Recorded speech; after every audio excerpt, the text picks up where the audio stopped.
Friends, sign Infotech മീഡിയയുടെ പുതിയൊരു വീഡിയോയിലേക്ക് എല്ലാവർക്കും സ്വാഗതം. ഇന്ന് നമ്മൾ പറയാൻ പോകുന്ന വീഡിയോ എന്ന് പറഞ്ഞു കഴിഞ്ഞാൽ നമ്മുടെ ഓൺഗ്രിഡ് സോളാർ പാനലിൻ്റെ ആഫ്റ്റർ സർവീസിനെ കുറിച്ചാണ്.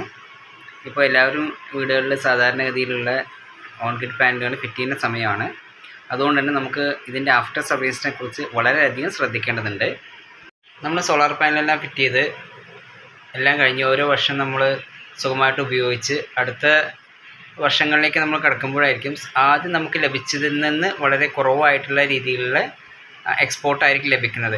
അതിനൊരു കാരണം നമ്മുടെ സോളാർ പാനലിൻ്റെ മുകളിലുള്ള ഫംഗസ് പിടിക്കുന്നതാണ്. അപ്പോൾ അങ്ങനെയുള്ളൊരു ഫംഗസ് പിടിക്കുന്ന സമയത്ത് നമുക്ക് എക്സ്പോർട്ട് കുറയും. ആഫ്റ്റർ സർവീസിനെ കുറിച്ച് നമ്മൾ വളരെയധികം ശ്രദ്ധിക്കേണ്ടതുണ്ട്. നമ്മൾ ഫിറ്റ് ചെയ്ത് ഒരു 2 വർഷമെല്ലാം കഴിയുമ്പോൾ ഇത് നമ്മൾ സാധാരണ വാഷിംഗ് പാസേജ് ചെയ്ത ഭാഗങ്ങളിലാണെങ്കിലും അല്ലാത്ത ഭാഗങ്ങളിലാണെങ്കിലും നമ്മളിത് വാഷിംഗ് ചെയ്തിട്ടില്ലെങ്കിൽ ഇതേ രൂപത്തിൽ നമുക്ക് ഫംഗസ് പിടിച്ച് ഫുള്ളായിട്ട് നമ്മുടെ ഗ്ലാസ് എല്ലാം കവേർഡായിട്ട് ഫംഗസ് ഉണ്ടാവും. ഈ സമയം നമുക്ക് നമ്മുടെ എനർജി എക്സ്പോർട്ടിങ് വളരെയധികം ഷോർട്ടായിരിക്കും. നമ്മൾ സാധാരണ ഇപ്പോൾ 3 kVയുടെ ഒരു റൂഫ് ടോപ്പാണ് നമ്മൾ ഈ കാണിച്ചിട്ടുള്ളത്.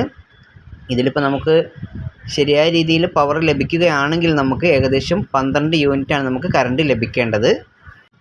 ഇതേ രീതിയിൽ ഫംഗസ് പിടിച്ച സ്ഥലങ്ങളിൽ നമുക്ക് ക്രമേണ നമ്മുടെ പവർ എക്സ്പോർട്ടിങ് കുറഞ്ഞ് യൂണിറ്റ് ഏകദേശം 12 യൂണിറ്റിൽ നിന്ന് 4 യൂണിറ്റ് 5 യൂണിറ്റ് എന്ന രീതിയിലായിരിക്കും വരുന്നത്.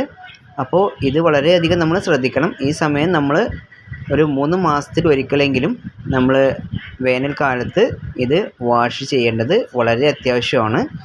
മഴക്കാലത്താണ് നമ്മൾ ഇതിൻ്റെ ഫംഗസ് പിടിച്ച് നമ്മൾ ചില സമയം നമുക്ക് നോക്കുമ്പോൾ ഇത് നനഞ്ഞു കഴിഞ്ഞാൽ ക്ലിയറായിട്ട് തോന്നും. പക്ഷെ നമ്മൾ ഡ്രൈ ആവുമ്പോൾ ഇതിൻ്റെ അവസ്ഥ മാറി ഇതേ രൂപത്തിൽ ഡ്രൈ ആയിട്ട് നമുക്ക് സൺലൈറ്റ് ലഭിക്കാതെ വരും. ഈ സമയം നമ്മൾ സാധാരണ സോപ്പ് വാഷ് ഉപയോഗിച്ച് അല്ലെങ്കിൽ വെള്ളം ഉപയോഗിച്ച് നന്നായിട്ട് ഫസ്റ്റ് വാഷ് ചെയ്ത് നമ്മുടെ ഫംഗസിനെ കുതിർത്തിയതിന് ശേഷം അതിൽ നന്നായിട്ട് സോപ്പ് ഉപയോഗിച്ച് സോപ്പ് വാട്ടർ സ്പ്രെഡ് ചെയ്യുക, നന്നായിട്ട് സ്പ്രേ ചെയ്ത് കൊടുക്കുക. അതിന് ശേഷം നമ്മുടെ പാനലിനെ സ്ക്രാച്ച് ആവാത്ത രീതിയിൽ മോപ്പ് ഉപയോഗിച്ച് നന്നായിട്ട് നമ്മൾ ഈ വീഡിയോയിൽ കാണുന്ന വിധം നന്നായിട്ട് സോപ്പ് വാട്ടർ സ്പ്രെഡ് ചെയ്തതിന് ശേഷം അതിന് മുകളിൽ നമ്മൾ എന്തെങ്കിലും ഡിറ്റർജൻറ്റോ ഏത് ഉപയോഗിച്ചാലും നമുക്ക് സ്ക്രാച്ച് ആവാത്ത രീതിയിൽ ഉപയോഗിച്ച് അതിനെ നന്നായിട്ട് ബ്രഷ് ഉപയോഗിച്ച് വാഷ് ചെയ്തിട്ട് നമ്മൾ 2-3 വട്ടം പ്രാവശ്യം നമ്മൾ നേരത്തെ കാണിച്ചുകൊണ്ട് ഹാർഡായിട്ട് ഫംഗസ് 2-3 വട്ടം നമ്മൾ ക്ലിയറായിട്ട് വാഷ് ചെയ്ത് ക്ലിയർ ചെയ്യുക. അപ്പോൾ നമ്മുടെ പാനലിലുള്ള ഫംഗസൊക്കെ ഏകദേശം റിമൂവ് ആവും. അതിനുശേഷം നമ്മൾ ഇതേപോലെ നമുക്ക് വാഷ് ചെയ്ത പാനലിനെ കാണാൻ കഴിയും.